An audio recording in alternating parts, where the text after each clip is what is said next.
Un grand bonjour à tous ceux et celles qui m'écoutent dans le Seigneur. Que le Seigneur puisse vous bénir encore dans cette écoute. Ce jour est vraiment un jour de grâce, un jour particulier que nous allons vraiment humilier notre âme, notre cœur devant ce Dieu qui est là, qui nous accompagne dans nos prières. Il est là, chaque jour il nous accompagne car il est dit, nous ne savons pas ce qui est convenable de demander dans nos prières. Mais le Saint-Esprit nous aide, frères et sœurs. Le Saint-Esprit est vraiment là pour nous éclairer, pour nous donner vraiment des sujets, pour nous révéler vraiment la pensée de Dieu, car il connaît toutes choses. Il sonde le cœur de Dieu, il sonde nos cœurs, il met vraiment une harmonie entre le Père et nous, car le Seigneur nous a créés selon son image. Et si nous savons que Dieu nous a créés selon son image, nous pourrons à ce moment-là réaliser pleinement que nous devons aussi prier selon la parole de Dieu. Je dis bien prier selon la parole de Dieu, selon la volonté de Dieu, pas selon nous. C'est vrai que au début de notre conversion, quand on priait, on allait dans tous les sens. Mais au fur et à mesure qu'on a appris à lire la parole de Dieu, cette même parole nous a appris aussi à prier. Cette même parole nous a appris à connaître les réalités spirituelles, à prier selon les réalités spirituelles, car c'est vraiment à cela que Dieu nous a appelés en tant que disciples. Car les disciples de Christ doit être un peuple qui prie sans cesse, sans distinction de nation, de rang ou de parti. Et c'est vraiment à cela que Dieu nous appelle, à pas faire des différences dans nos prières. C'est notre devoir en tant que chrétiens, frères et sœurs. Je dis bien, c'est notre devoir en tant que chrétiens. C'est pour ça que la Bible nous exhorte, comme l'apôtre Paul, qui est vraiment un père de la foi, à exhorter son fils spirituel, Timothée, à ranimer cette flamme qu'il avait reçue par l'imposition de ses mains. Et cette flamme qu'il avait reçue, c'était vraiment l'Esprit de Dieu, qui est un esprit de force, d'amour et de sagesse, qui nous aide vraiment dans la prière. Et il était là continuellement à exhorter Timothée par des lettres, même si Timothée était à distance avec lui, mais l'apôtre Paul faisait tout pour le communiquer cette vie de prière. Et c'est ce que nous devons communiquer à l'Église universelle. Vraiment cette envie de prier. Et vraiment la prière, vraiment c'est notre force. La prière en même temps c'est notre bouclier. Un chrétien qui ne prie pas est un chrétien charnel. Tout chrétien digne de son nom est appelé à prier. Et c'est pourquoi nous devons nous laisser encore encourager par la parole de Dieu, comme l'apôtre Paul encourageait Timothée en disant « Je t'exhorte donc avant toute chose, à faire des prières, des supplications, des requêtes, des actions de grâce pour tous les hommes, pour les rois et pour tous ceux qui sont élevés en dignité, afin que nous menions une vie paisible et tranquille, en toute piété et honnêteté. Cela est bon et agréable devant Dieu notre Seigneur, qui veut que tous les hommes soient sauvés et parviennent à la connaissance de la vérité. Comment les hommes vont parvenir vraiment à la connaissance de la vérité? Certes, il y a Dieu avec le Saint-Esprit, mais comment le Saint-Esprit va agir? Le Saint-Esprit va agir à travers nous, à travers nos prières. Si nous prions vraiment selon l'ordre de Dieu, selon la parole de Dieu, selon la volonté de Dieu. Car ce verset montre clairement l'importance primordiale de la prière et spécialement de la prière publique. Et c'est ainsi que Paul encourage avant toute chose. Cela signifie en premier, nous devons vraiment cibler les priorités de Dieu. En premier, ce que Dieu désire. Dieu veut le salut de l'humanité. C'est pourquoi il est dit, car Dieu a tant aimé le monde qu'il a donné son Fils Jésus, afin que quiconque croit en lui ne périsse point, mais qui ait la vie éternelle. Qui ait la vie éternelle en Jésus-Christ. Et cela se fait aujourd'hui.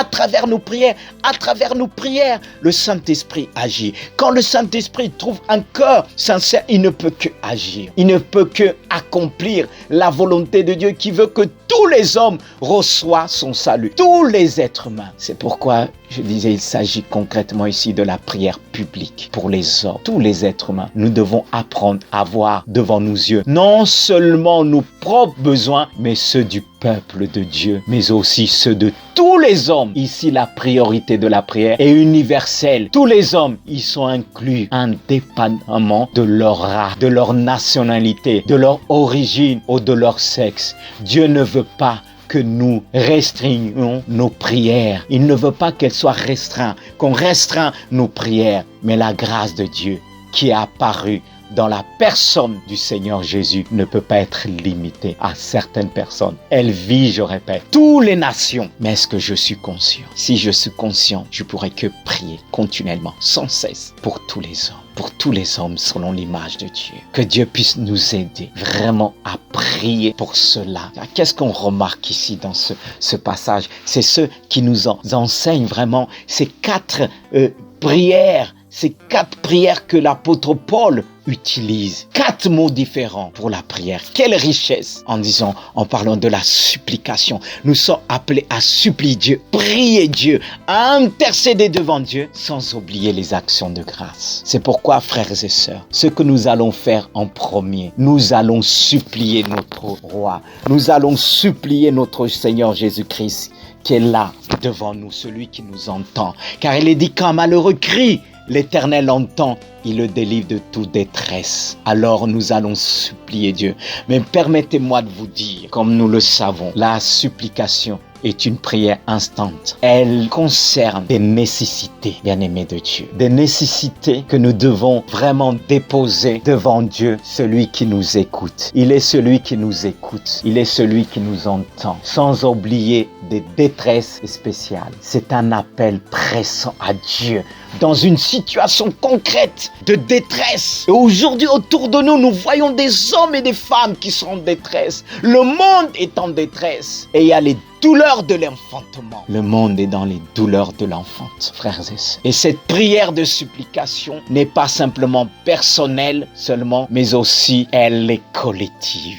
Nous allons nous rassembler, nous allons supplier Dieu. Et je répète, car la supplication est donc l'appel au Seigneur pour des nécessités ou détresse. C'est une forme renforcée de prière, les supplications. Car la supplication, c'est supplier, implorer. C'est ce que nous allons faire. Implorer avec un cœur simple et humble. Tout comme Abraham. Ce qu'Abraham avait fait en son temps. Abraham a supplié Dieu pour son neveu Lot. Abraham s'approchait et dit, à Dieu, feras-tu aussi périr le juste avec le méchant? Peut-être y a-t-il 50 justes au milieu de la ville. Le feras-tu périr aussi et ne pardonneras-tu pas à la ville à cause des 50 justes qui sont au milieu d'elle? Faire mourir le juste avec le méchant, en sorte qu'il en soit du juste comme du méchant. Loin de toi cette manière d'agir. Loin de toi, celui qui juge toute la terre n'exercera-t-il pas la justice? Et l'Éternel dit, écoutez bien, si je trouve dans Sodome 50 justes au milieu de la ville, je pardonnerai à toute la ville à cause d'eux. Et Abraham reprit et dit, voici, j'ai osé parler au Seigneur, moi qui ne juge que poudre et cendre. Quelle humilité devant cet homme qui s'approchait de Dieu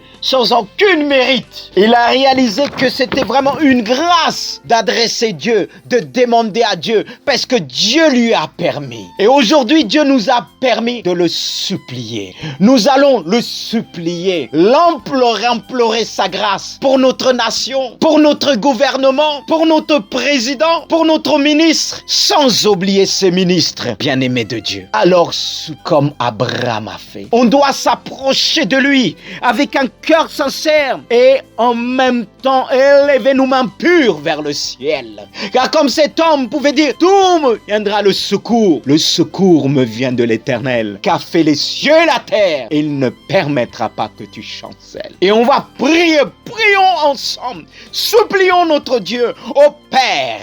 Nous t'en supplions pour notre nation. Nous prions pour notre gouvernement. Nous prions pour le président Emmanuel Macron. Nous prions pour le Premier ministre. Accorde-leur cette sagesse qui vient du ciel. Accorde-leur la connaissance et l'intelligence. Car ta volonté que tu veux que tous les hommes parviens à la connaissance, parviens à la vérité, car la vérité triomphe, car l'homme intègre marche avec assurance. Toi qui es le chemin, la vérité, la vie, nul vient au Père que par toi, Jésus. C'est pourquoi nous te prions, toi qui as supplié le Père à la croix. C'est pourquoi nous t'en supplions, nous implorons ton pardon. Toi qui as dit pardonne-leur, ils ne savent ce qu'il faut. Alors agis pleinement par la puissance de ton Saint-Esprit. Tu vois, aujourd'hui, les hommes ne savent plus où se tourner, y compris le gouvernement. C'est pourquoi nous qui sommes, croyons, des disciples de Jésus-Christ, nous sommes là pour t'implorer. Quelle que soit la personne, quel que soit leur niveau, quelle que soit leur qualité, leurs défauts, nous crions vers toi. Tu vois comment les hommes ne savent plus où se tourner à cause de cette pandémie. Mais comme ton serviteur pouvait dire, dis simplement un mot. C'était justement l'officier romain dit, dis simplement un mot et mon serviteur sera guéri. Seigneur, nous n'allons pas faire des romans dans la prière, mais nous allons dire, tu es capable de dire un seul mot et arrêter la tempête. Nous le croyons, c'est pourquoi nous te remercions. Parce qu'il est important de te remercier dans chacune de nos prières.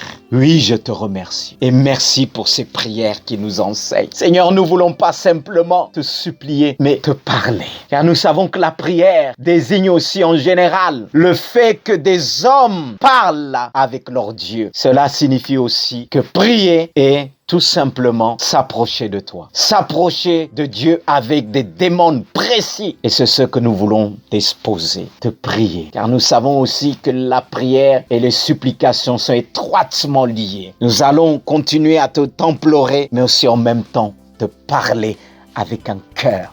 Nous voulons nous exprimer vraiment avec un cœur sincère, un cœur rempli d'amour. Car ce qui nous pousse à prier pour notre nation, pour nos présidents, nos ministres, c'est vraiment ce cœur que tu as rempli d'amour. Tu as rempli de compassion, de miséricorde. Et la miséricorde nous pousse vraiment à parler avec toi. Oui, Seigneur, toi qui as parlé avec ton cœur. Car si nous voulons toucher les cœurs, nous pouvons que parler avec notre cœur. Père, je vais te parler, te demander simplement de tout mon cœur, avec mes frères et sœurs qui m'écoutent, mes sœurs et sœurs qui sont là pour te formuler des demandes, parler avec toi. Car il y a ceux qui se compliquent, mais comment prier avec Dieu? C'est tout simplement lui parler, l'ouvrir son cœur, lui dire Seigneur, quand je vois on ne sait plus où aller, c'est vrai, tu nous avais annoncé qu'il y aura des jours difficiles, de plus en plus difficiles, mais ça sera encore plus difficile quand ton église sera enlevée. Mais pour l'instant, on est là et on souffre. C'est pourquoi on crie devant toi. On te parle, Seigneur. Cette pandémie a tellement tué,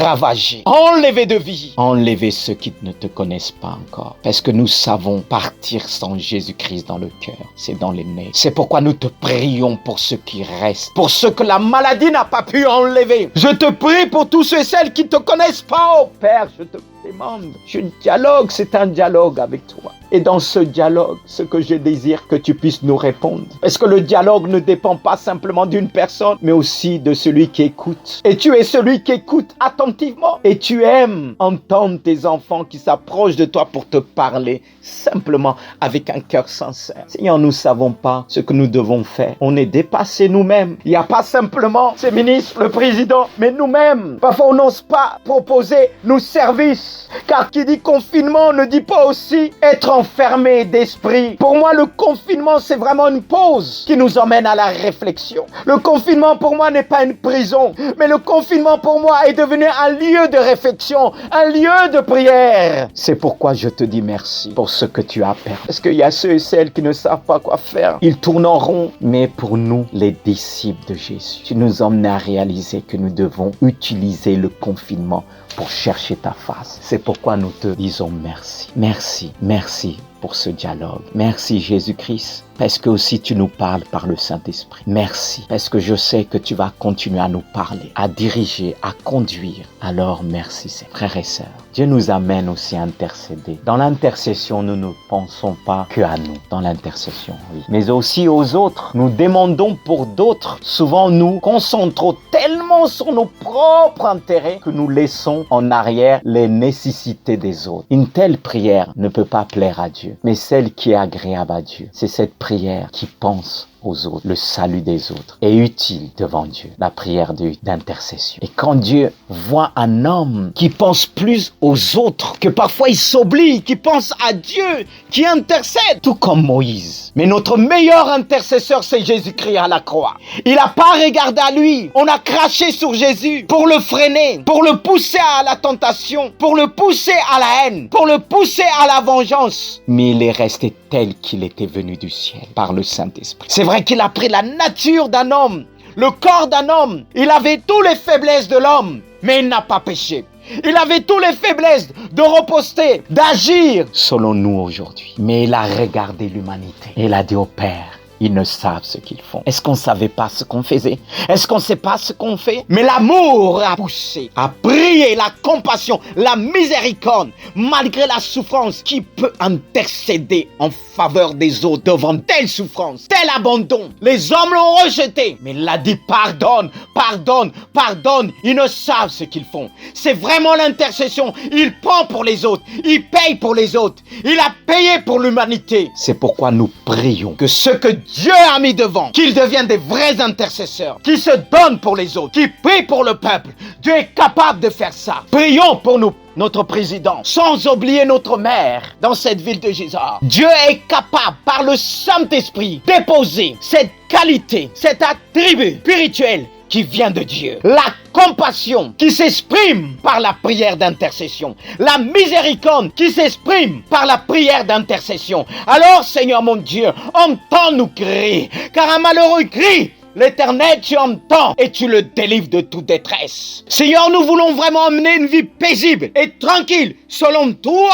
C'est pourquoi nous prions pour ces hommes. Reçois la miséricorde et le pardon qui se tournent vers toi, Jésus. Parce que tu es la seule solution. Et tu as donné cette lumière à ton Église. Tu as donné cette intercession, toi qui étais un homme qui savait se retirer dans l'intercession. Priez en premier pour tes disciples. Comme tu pouvais dire à Pierre, Pierre, j'ai prié pour toi, car Satan t'a réclamé pour te cribler. Parce que nous avons l'ennemi de nos âmes qui est là, pour retenir l'homme, pour l'empêcher de recevoir l'Esprit de Dieu, qui est un esprit vraiment d'intercession. Et c'est ce que Jésus lui-même intercédait. Parce que quand il regardait l'humanité, il voyait personne.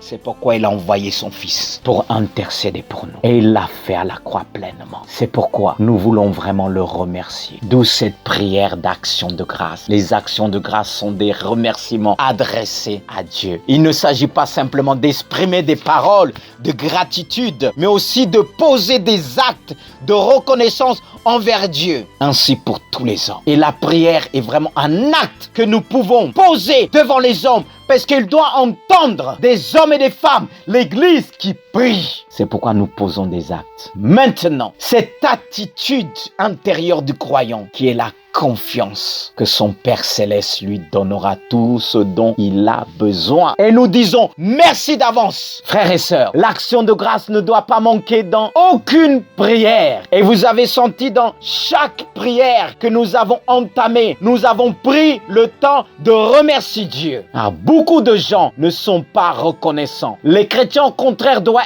être caractérisés par le fait qu'il est reconnaissant. Et il doit l'exprimer dans la prière. Nous demandons très souvent beaucoup plus intensément que nous ne remercions. Souvent, nous ne remercions même pas pour quelques-uns. Il prend le temps à demander sans remercier. Ou bien peut-être une fois de temps en temps, ou bien quand Dieu les exauce. Mais nous pouvons remercier aussi souvent que nous demandons. En même temps que tu demandes, remercie Dieu. Qu'il te donne et qu'il te donne pas, remercie Dieu. Alors nous allons le remercier ensemble. Si vous voulez bien, remercions Dieu. Ce Dieu qui dit que la prière du juste a une grande efficacité. Ne pense pas que tu ne vois pas les choses, que tu pourras dire que Dieu n'agit pas. Dieu fait les choses beaucoup. Il y a tas de choses que Dieu fait dans l'invisible. Car les choses invisibles sont beaucoup plus importantes que ce que nous voyons. Des choses choses visibles. Alors remercie Dieu, même pour des choses que tu n'as pas vues, mais qu'il a fait. Peut-être pas avec toi, mais avec un autre, si je peux dire les choses ainsi, mon frère. Alors remercions Dieu. Seigneur, nous élevons les mains vers toi, des mains pures, avec un cœur reconnaissant, avec un cœur qui croit que Seigneur, tu as déjà répondu. Même si je ne vois pas, même si mes enfants seront appelés à voir que moi je ne verrai pas ces choses, je te bénis quand même parce que je sais que, comme tu l'as dit, je le répète encore, la prière du juste a une grande efficacité. Et nos prières ont vraiment marqué le cœur de Dieu. Est-ce que tu le crois, mon frère, ma soeur, toi qui m'écoutes? La prière est une clé qui peut amorcer ou bien désamorcer. La prière est une puissance. N'est-ce pas, nous disons que le Covid-19, j'ai du mal même à appeler cette maladie parce que je vois la grâce de Dieu, la puissance de Dieu. Car si personne ne peut arrêter, Dieu est puissant. La prière est une arme pour anéantir toute flèche invisible. Parce que pour moi, cette maladie est comme une flèche invisible. Mais la puissance de Dieu est capable d'arrêter par le nom puissant de Jésus. Frères et sœurs, la prière est un élément essentiel de la vie chrétienne. Et la respiration de l'âme est l'une des premières caractéristiques de l'existence d'une vie spirituelle. C'est là qu'on remarquera, mon frère, ma sœur, que tu es vraiment un véritable disciple de Jésus-Christ. Un véritable disciple ne peut se taire devant une telle situation humanitaire. Tu ne peux pas voir et te taire. Non. Alors mon frère, je t'encourage par les compassions de Dieu, par l'amour de Dieu, de lever de nouveau tes mains vers le ciel, tes mains pures vers le ciel. C'est pourquoi Paul pouvait dire à Timothée au verset 8, « Je veux donc que les hommes prient en tout lieu en élevant des mains pures, sans colère ni mauvaise pensée. » Parce que parfois, dans la prière, on peut avoir des mauvaises pensées et prier avec colère parce qu'on nous a fait du mal. On veut que Dieu repose, puisse mettre la personne par terre. Non. Le Seigneur nous a dit même prier pour nos ennemis, pour ceux qui nous persécutent, pour ceux qui nous maltraitent. Il nous dit sans colère. Parce que tu peux parfois prier pour l'ennemi avec colère, pour ceux qui te persécutent avec colère. C'est pour ça qu'on a besoin de demander la grâce de Dieu. C'est vraiment un miracle. De nous-mêmes, nous n'avons pas cette capacité de le faire. Mais Jésus, il a eu cette capacité à la croix, justement. On l'a emmené à la croix, tout méprisé, abandonné de tous. Mais la Bible dit cependant, il était appelé homme de douleur, habitué à la souffrance. Méprisé des hommes, mais il a pris nos péchés, nos iniquités. C'est pourquoi il est dit le châtiment qui nous donne la paix est tombé sur lui. Alors reçois Jésus-Christ encore, celui qui t'aidera vraiment à pardonner, à intercéder même pour tes ennemis. Que Dieu te bénisse, que Dieu t'accorde cette grâce de comprendre ce message et de le vivre pleinement. Parce que le tout n'est pas d'entendre, mais le plus important c'est de le mettre en pratique. Lui, par le Saint-Esprit, t'aidera à le mettre en pratique. Alors sois béni à travers ce message. Amen.